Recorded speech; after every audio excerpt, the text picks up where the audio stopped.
Thanks so much. That's such a fun and much needed initiative. I posted a link in the chat for anyone if they like to check out the channel. Our next speaker is Drew Granatowicz. He is a dosimetrist here at UNMC, and he's not only well known for taking some of our most challenging clinical cases and also just continually producing high quality plans, but also his continual participation in both research and clinical improvement projects. So today we're going to hear about one of those projects related to improving the automation of our treatment planning workflow.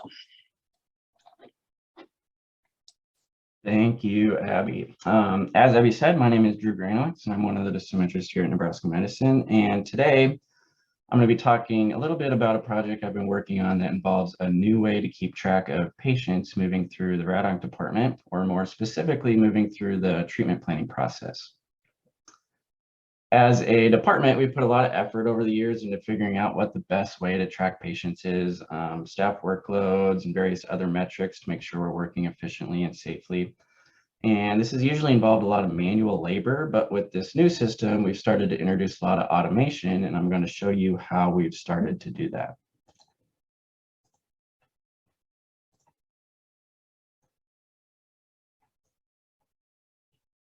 Hold on 1 second. Okay, so first, what were we doing before and why did we want to make a change? So the number one reason I wanted to make a change was because if you look at the screen here, the dosimetry group was tracking all of their patients in 4 separate locations, basically tracking the same data manually in 4 different locations. On the top left is the care path inside ARIA. For those of you that aren't familiar with ARIA, it's just the EMR that we use specifically for radiation oncology. They have basically a built-in patient tracking system that you can use called the care path. Theoretically, you should be able to use one to 100% keep track of patients and where they are in the planning process using the care path. But for I think a number of reasons that I won't talk too much about right now, our department has never really gotten to the point where we can 100% use and rely on the care path. Now on the top right is what we call virtual rounds. We also keep track of all our patients in this spreadsheet and then email this to the whole group at the end of every day. Now these top 2 again are basically showing the same exact thing, right? And the whole department is trying to keep track of both and make sure both are up to date. Now these bottom 2, they're just for dosimetry. In dosimetry on the bottom left is another spreadsheet that we would use to assign new patients to an individual dosimetrist. One of the hardest things to do within a dosimetry group, I think, is to try and maintain an equal workload amongst the group in both the short term and long term. So from day to day, week to week, and so on. Just because, 2 planners have the same number of plans they're working on doesn't mean their workload is the same, right? The patient's different, the physician's different, the objectives might be different. There are a lot of possible differences that could heavily skew that workload between those planners. So how do you deal with that in an effective way? Well, we had this manual spreadsheet that we would use to score each plan and then assign it to a dosimetrist. And what we try to do is make sure that overall workload score for each planner was the same. And then the number of patients on any given day was about the same too. And finally, because of various issues with all 3 of those, each planner would have something like the bottom right where they would track their own individual patients. So obviously we had a fairly inefficient system. So how can we make it better? And this is what we've come up with. So we've taken all of the functionality of those 4 tools that we were using and removed most of the deficiencies and combined it into this one list here. And what this is a Microsoft SharePoint list or a Teams list. But what we can do now with this data in this environment is quite a bit. Currently, you can see we're tracking from left to right, patient name, physician, start date, the status. We have, I think, 8 different statuses in there that we keep track of. Then we keep track of its an initial treatment or boost, modality, planner, treatment site, and then a couple columns for comments. And you can see there are a lot of information already in most of the planner comments, and most of that actually comes straight from the MD orders in ARIA, and it comes over automatically, which I'll talk a little bit more about later. So what does this process look like? How does it start? currently it's really pretty cool. Dr. Wong, one of our physicists, he created a script that automatically pulls info from the DICOM tags of the SimCT and information from the MD orders and ARIA to automatically populate that list. It automatically adds patients with all that data to the list and automatically assigns the planner too. I won't go into too much detail on that process, so he's actually going to discuss it during the next talk, but it's really cool. But what I do want to mention quick is before he created that, which I could never do myself, but I did create a method for doing it with Excel. It just requires a little bit of manual data entry instead of being 100% automated. But with this Excel sheet, what you could do is have the therapist in the sim fill this row of data out quickly, and with the help of our physics residents, Sarah and Jeffrey, I wrote a macro that would assign the proper planner and then send that information to the list.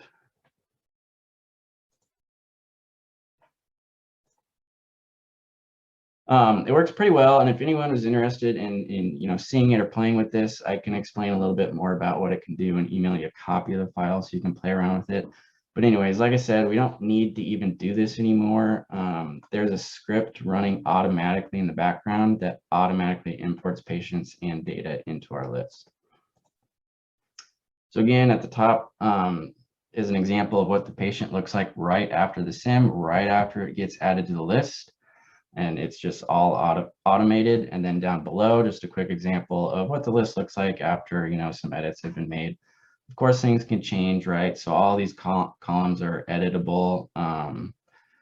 But usually all we're changing or have to change is we keep track of that status column and then, comments. We make comments, just notes and things like that. So the whole idea behind this new system is how can we automate as much of it as possible and really take away what can sometimes feel like a burden, keeping track of all this data and all of our patients. So what are some of the key advantages? The first is, again, the treatment planner assignment process, keeping the workload balanced among all dosimetrists. And again, it's challenging because no two patients are equal, and it's really important and often hard to keep the workload balanced in both the short and long term. Before we started using data to kind of assign our patients, we found that we experienced, kind of that roller coaster effect, right? So maybe over the course of a month or a year, we were all doing about the same amount of plans, but day to day and week to week, everyone was experiencing, highs and lows. One week, maybe a couple of planners would be really busy while the rest had very little, and then that would flip-flop the next week. So how do we prevent that? And how do we prevent the stress of taking time off in PTO? It's usually, really stressful the days before taking any time off, right? No one likes to hand off a bunch of work or receive a bunch of work when people do. So all these issues we were able to, pretty much solve at least as best as is possible, in my opinion, with Dr. Wong's script. Again, I'll let him discuss more next talk, but on the screen you can see just a small example of some of the things we're trying to do with that in order to determine who should get that next plan. Another part of the script is these emails. And again, if you're not a coding or scripting guru, I do have a simplified version of this made for that Excel sheet I talked about earlier. So let me know if you want more information on that. But what's really nice about this with the script is that if you're assigned a patient, you get this email with a lot of important information about that patient, and also a brief rundown of how you were assigned that patient, which is nice for everyone to see just for transparency reasons. If you are assigned a patient but are not working that day, the bottom of the slide is an example of an email that gets sent to the whole dosimetry group so that someone else can at least get the patient imported and fused for you.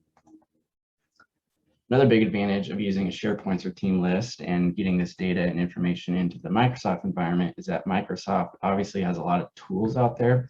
And one really cool one that you can use with these lists is called Power Apps. I'll show an example later, but what Power Apps is Microsoft's no-code or low-code solution to app building. If you're familiar with Excel formulas, you can build an app with Power Apps. And what we have here is an app that's connected to our list that's meant to be a very easy way for the physicians to access and manage their list of patients. All I have to do is open the app on their phone, choose their name in the drop down at the top, and then get their list of patients. List is ordered from the soonest start date at the top to the farthest away. And then the status is color coded depending on some rules we've established. So on the left, you can see the top patient The start date is red, meaning that patient starts tomorrow. Status is also red, meaning they need to complete that task today. It can't wait. And when you have some yellow, and then you have some yellow and green highlighted statuses. Well, what should happen is the physician can open up the list. They immediately know they should work on the red items first, then the yellow, then the green. They can skip items that aren't highlighted at all because those aren't ready for them. For example, maybe they are being planned or fused or something like that. They can also edit the item in the app. So if they do review and approve a plan, they can make that change and an email will be sent to the planner. Or if they finish contour, same thing, they can make that change, update their own list, and then the planner will be alerted. Which brings me to alerts. In my opinion, a big negative of the care path is there is no alert when a task is completed.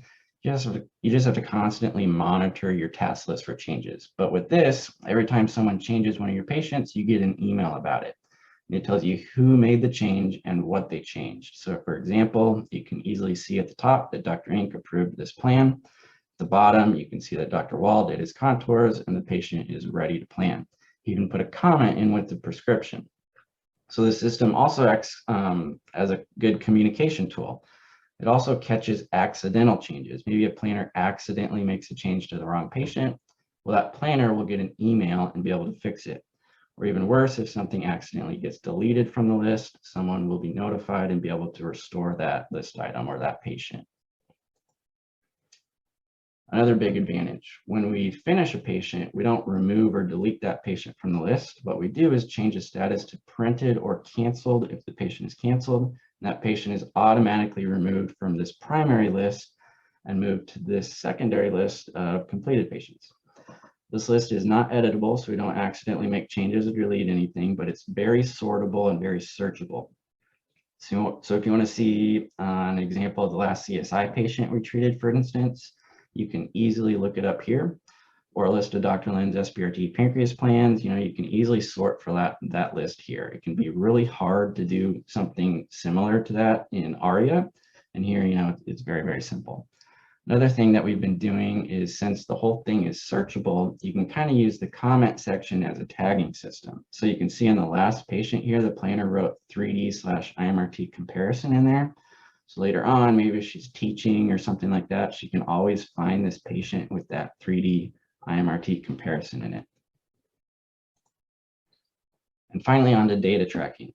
One big advantage of the care path is its ability to pull data from that, both who is completing the tasks and the timestamp, and then do analysis with that data. So it's important for us to still be able to do that with this.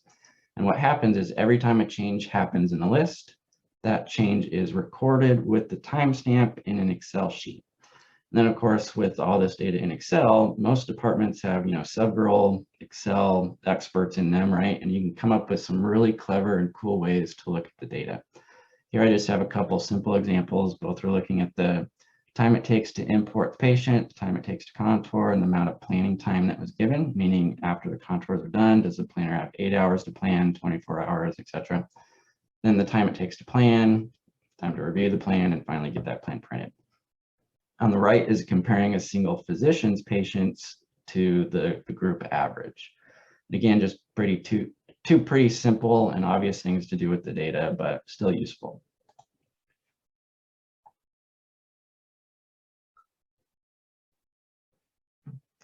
Sorry, one second. Okay, so one of the ways we're able to do all this is with another Microsoft product called Microsoft Flows. Again, it's a no-code or low-code solution to automation, but very, very cool. And basically, the idea is that any repetitive task you're doing, maybe that's sending out a daily status report email or moving items from one list to another like we do when a patient is completed, all those types of things can and should be automated. So here, this is an example of basically a monthly status report that can be automatically created and sent to the physicians every month. You can see some key takeaways for the month are listed at the top.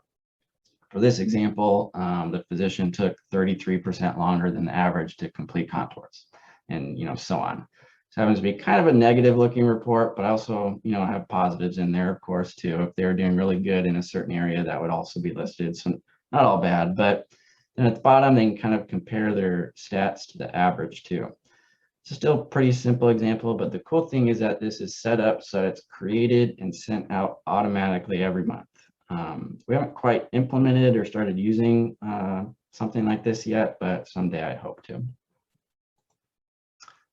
And of course, we can look at the planner's data as well, right? On the left, you can see average planning time given, average planning time, and then average time for the MD to review the plan for each planner. Really, you can just make some pretty interesting conclusions right off the bat. For example, on the left, why is planner 6 getting so much more time to plan on average? And why is planner 3 getting their plans reviewed so much faster than the rest of the group? These are points, that may not matter. If you dig into the data more, they may be, harmless or maybe explainable, but they definitely provide focus to areas that can be potentially improved. On the right, I think, is an example of an even more powerful graph.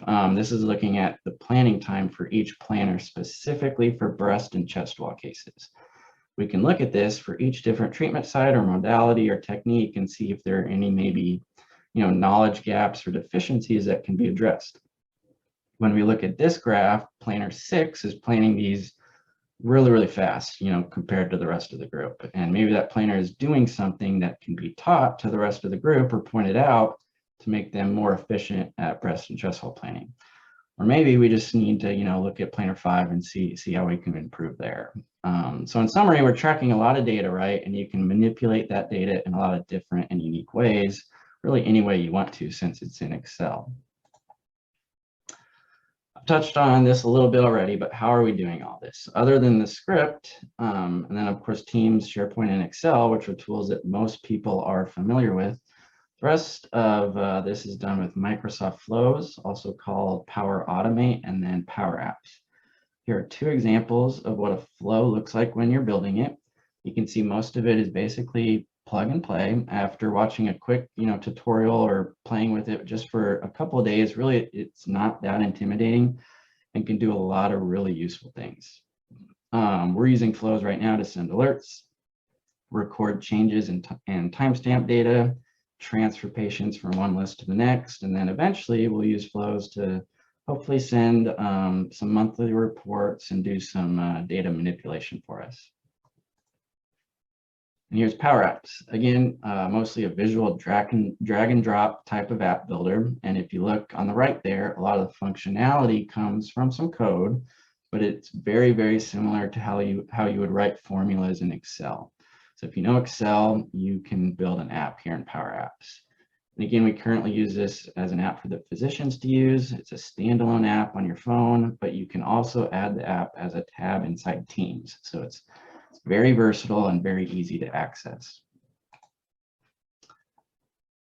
Okay, for time purposes, I won't go over this slide in detail, but all it is a quick summary of what I've explained and what we're doing. I will mention quickly though that the blue steps here are all automated. So the only manual step in this whole process really is the virtual rounds list, keeping that updated, that status updated, which would be a manual step really no matter how you decided to track your patients. Okay, advantages and disadvantages. Some advantages are it's highly automated, right? Which in my opinion is great. Obviously, automation makes everything more efficient and arguably it cuts down on a lot of errors. Our patient assignment process, that part of it has really helped balance out our workload. It's automated, so we don't have to think about it on a daily basis anymore. And it's made taking time off, a lot easier and less stressful for all of us. This list is easily accessible. You don't have to dig through an email or log into ARIA. You just need to get into Teams or into the app on your phone to get an updated list of your patients or to update your list of patients. The data we're tracking is in Excel, which to me is a huge advantage because you can choose then what to do with it.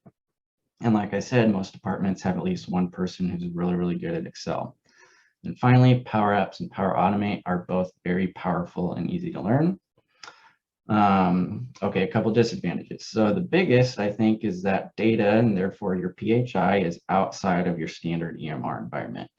It doesn't have to be a disadvantage, but it certainly can be, of course. And then second, what we found over the past year of using Teams is that it can sometimes be kind of buggy, kind of slow.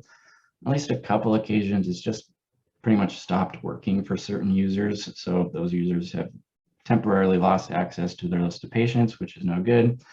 But, these issues never seem to last too long and haven't really affected us in a meaningful way yet, but still worth noting.